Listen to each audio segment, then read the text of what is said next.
Hello, students and parents. I want to take a moment to introduce you to Team 6B and our open house presentation. This is primarily for those parents that are unable to attend open house. If you are able to attend open house, great. This is just a little video to just kind of remind you of some things we're going to hit on in the open house presentation. Give you take a look at what teachers consist of Team 6B here at Troy Intermediate. This is Mrs. Moore. She'll be teaching language arts. Mrs. Demko, she will be your science teacher. Mrs. Spagnola, she will teach you about social studies and ancient history. And I am Mr. Giomini. I will be your mathematics instructor. And pretty much, boys and girls and parents, these three ladies look like this every single day, and I will look like this. Not the same clothes, but the same facial expression. Here's our contact information. There was a flyer available also at open house and also on Troy's information night, which was at the beginning of school year, right before school year started, that all this information was there. This would be a great idea to have this posted somewhere at home, input it into your phone. So if at any time you need to contact us, and this could be regarding doctor's appointments, when upcoming tests are occurring, about grades, about social concerns, anything that you feel that we need to know about or you want to ask us about, please feel free to contact us at your earliest convenience. Our daily schedule is a little bit different this year. As you will see, the daily schedule will look something like this. You will see Mrs. Demko and Mr. Giomini, Mrs. Moore and Mrs. Spagnola. We all have the same homeroom times from 8 o'clock to 8:05. First period this year, across all of 6th grade, is going to be called academic extension. Now, those of you who had older siblings who came through Troy in the past couple of years, or parents, if you had, this would be your second child coming through Troy, you're used to something called advisory. We've reworded it, retooled it. It is now called academic extension. We also, then you could see that Mrs. Demko and Mr. Giomini have the same, essentially, class periods. Every one of the teachers on Team 6B have lunch, 5th period. You will see that Mrs. Moore has her exploratory period, which is your physical education, your art, your music, your media, technology. She has it during 3rd. Mrs. Spagnola's homeroom will have it at the end of the day, and Mrs. Demko and Mr. Giomini's will have it during 6th period. If we continue on here, team homework policy. I call it evening practice, but for those of you that are more familiar with the term homework, all assignments will be posted to the team blog daily, and I'll get to the blog in a little bit here to kind of give you an idea of where you can find that information. Homework assistance can be provided during a prearranged time with teacher. So for instance, if someone's having a difficult time with evening practice in mathematics, which is sometimes the case, you can either email me, contact me in some fashion, say, hey, Mr. Giomini, having a hard time with evening practice, may I come in tomorrow morning early? Wait for a response to me, which I am pretty good about, and we can arrange something where you can come in the next morning around 7 o'clock in the morning and take care of any confusion that may reside. Same thing we've done with the other teachers. We're all pretty flexible about doing that. Also, after school a little bit does sometimes work as well. So use that to how your schedule is flexible in that regard.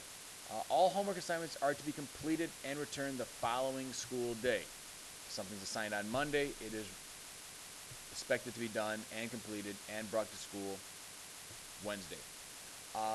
Sometimes a teacher, especially in language arts, science, or social studies, there may be a project that has a long timeline, so a project is not going to be due the next day, but the teacher will assign some kind of calendar, some kind of schedule when different components of the assignment and project are due, and then a final date for the project, and there's a rubric to go along with that, and it's very nice. It helps you go through the process.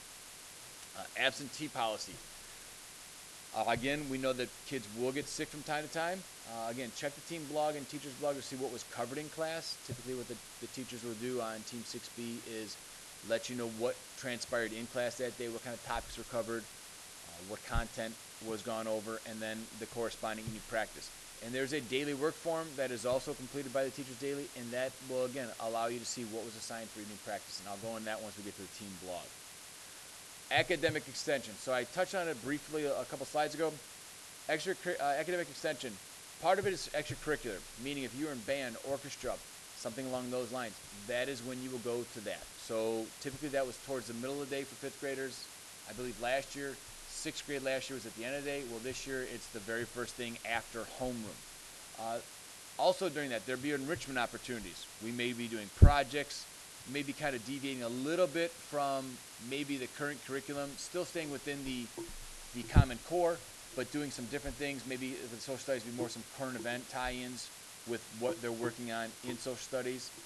With language arts, it might be something else, maybe a little bit of writing or something like that, a raft activity.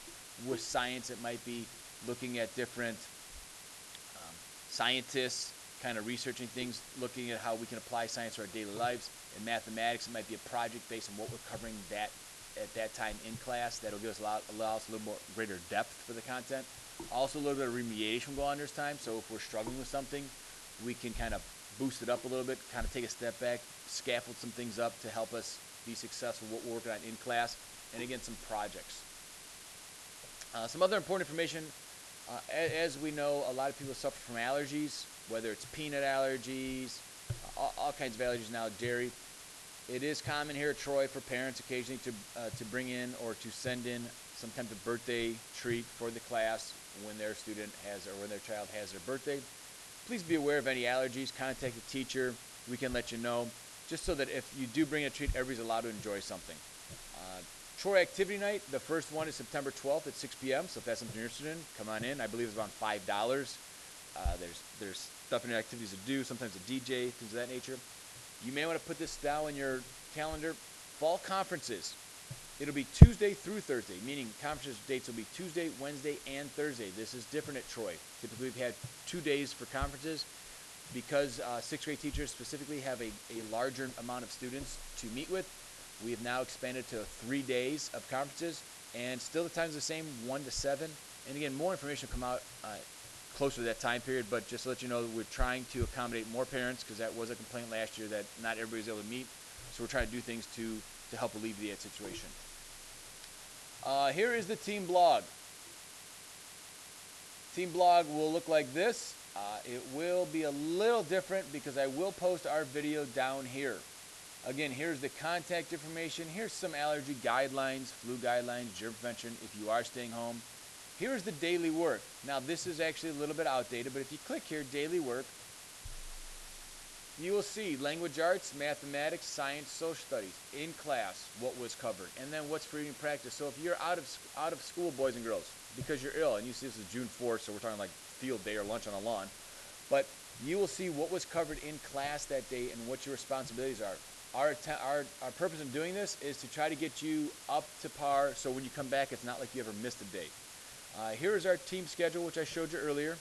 So again, you click on here, get an idea of what you have your schedule for your homeroom. Here's some more information, 6th grade student info and expectations, school tutors, if anybody's interested in having a tutor outside of school, here's some opportunities. Mrs. Moore doesn't necessarily have a blog, but she kind of uses the team blog as her own blog, and she posts some language arts links here that are good for home, great for extra-additional practice. A nice link to Gradebook Wizards here. Here you could find the teacher's web pages, Mrs. Demko's, so if you clicked on it, it would take you right to Mrs. Demko's science blog. Obviously mine and Mrs. Spagnola's as well. Mr. Peltz's Troy blog, if you click here, takes you right to the We Are Troy blog. And then down below here is where you'll see our calendars. Now again, I'm filming this in the summer, so not much is on here right now, but again, if you're ever looking for, Johnny comes home and says, Mom, I had nothing for evening practice tonight in Mrs. Demko's class, well, Mrs. Demko will have her calendar updated daily, and it'll show automatically, well, you know what, Johnny, you have a test tomorrow. So then Mom or Dad can say, well, Johnny, let's sit down and study for that test or that assessment. Same with Mrs. Moore's calendar, Mrs. Spagnola's, and then my calendar is down here. So this is a great opportunity for you always to keep in touch with us without even communicating with us, because you'll see what's going on in class. Keeps that transparency piece from home and school. We don't want any surprises. We don't want to surprise you at all. We want your child to be prepared. We want them to be responsible for themselves. And this is a great tool to utilize that allows them to help with that responsibility piece. Thank you very much for listening. And again, if you have any questions, comments, concerns, we're always easy to access, reach. And we're looking forward to working with you and your student this year and seeing if we can't meet and beat the expectations that you set, not only for your child, but also for us as educators. Thank you very much.